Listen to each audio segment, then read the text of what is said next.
So చాలా మంది అడుగుతా ఉన్నారు, నాకు ఎంబీఏ చేశాను, లేకపోతే నేను బీటెక్ మెకానికల్ చేశాను, లేకపోతే బీటెక్ సివిల్ చేశాను, నేను శాప్ సైడ్ వెళ్ళొచ్చా అని చెప్పి. నేను చాలాసార్లు చెప్తా ఉంటాను, శాప్ అంతగా బాగుండదు. అంటే నేను పర్సనల్గా ఎవరన్నా అడిగితే నన్ను ఈ విషయం చెప్తా ఉంటాను. శాప్ అంటే అంత బాగుండదు, ఒకసారి ఆలోచించండి, ఎందుకంటే చాలా ఓపెనింగ్స్ తక్కువ ఉన్నాయి దానికే అని చెప్పి. కానీ స్టిల్ చాలా మంది ఏంటి అంటే శాప్ ఫికో గురించి ఎలా ఉంటుంది కోర్సు, జాయిన్ అవ్వచ్చా లేదా అని చెప్పి చాలా క్వశ్చన్స్ అడుగుతారు. ఒక మేజర్ ప్రాబ్లం ఏంటి అంటే శాప్లో 25 మాడ్యూల్స్ ఉన్నాయి, అంటే 25 మాడ్యూల్స్ ఉన్నాయి.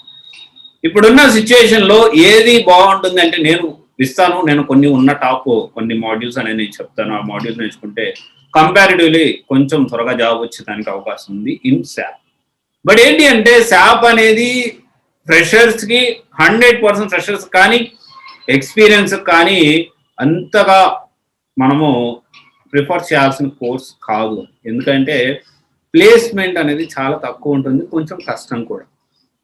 అందుకని one of the main reason ఏంటి, శాప్ పెట్టకపోవడానికి. నేను చాలా మంది శాప్ కోర్స్ గురించి అడిగారు, మనం శాప్ రిఫర్ చేయకపోవడానికి కారణం కూడా అది. ఎందుకంటే నా సైడ్ నుంచి తెలిసి వాళ్ళని ఎందుకు అటు పంపించాలి అని.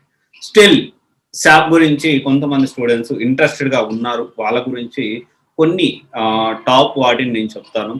సో అవి ఒకసారి చూడండి. ఇప్పుడు ప్రజెంట్ రన్నింగ్లో ఉన్నాయి SAP financial accounting FI, SAP controlling CO, SAP sales and distribution SG, next వచ్చి SAP production planning PP, next SAP materials management MM, SAP quality management QM, SAP human capital management HCM.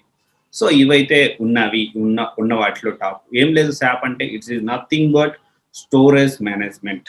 మన స్టోరేజ్లో అంటే ఇప్పుడు మన ఏదైనా goods కానీ లేకపోతే ఇంకోటి బేసిక్ ఎగ్జాంపుల్ తీసుకొని చెప్తున్నాను.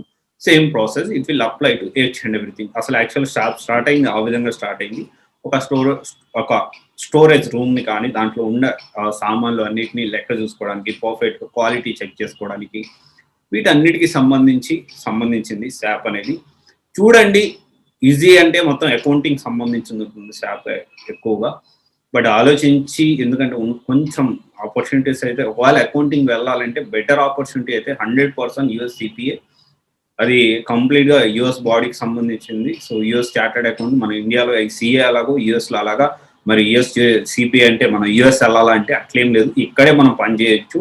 ఎగ్జామ్ కూడా ఇంతకుముందు యుఎస్ కానీ దుబాయ్ కానీ ఉండింది, అది కూడా ఇక్కడే చేస్తున్నారు. దీనికి ఎవరు ఎలిజిబిలిటీ అంటే బీకామ్ ఎంకామ్ వాళ్ళు కూడా ఎలిజిబిలిటీ ఉంది దీనికి, ఎంబీఏ వాళ్ళు కూడా, BCom with MBA accounting background ఉన్న వాళ్ళకైతే ఒకవేళ శాప్ కంటే కూడా ఇది ఒక బెటర్ ఆపర్చునిటీ. దీని కాకపోతే యుఎస్ సిఎంఏ కూడా బాగానే ఉంది. ఇవి రెండు టాప్లో ఉన్నాయి. ఇవి కాకుండా అంటే యూకే సిఎంఏ కూడా బాగానే ఉంది. సో ఇది ఒకసారి చూడండి. బట్ శాప్ అనేది ఒకవేళ తీసుకోవాలంటే 1కి 10 సార్లు రీసెర్చ్ చేసి ఇంకా మెంటల్గా ఫిక్స్ అయితే, మీకు చాలా ఇష్టం ఇంకా మెంటల్గా ఫిక్స్ అయితే అప్పుడు వెళ్ళండి. నా సైడ్ నుంచి అయితే నేను అంతగా ప్రిఫర్ చేయనది వద్దు అనుకుంటున్నాను. సో ఒకసారి ఆలోచించండి. Thank you. దిస్ ఇస్ వన్య సరి.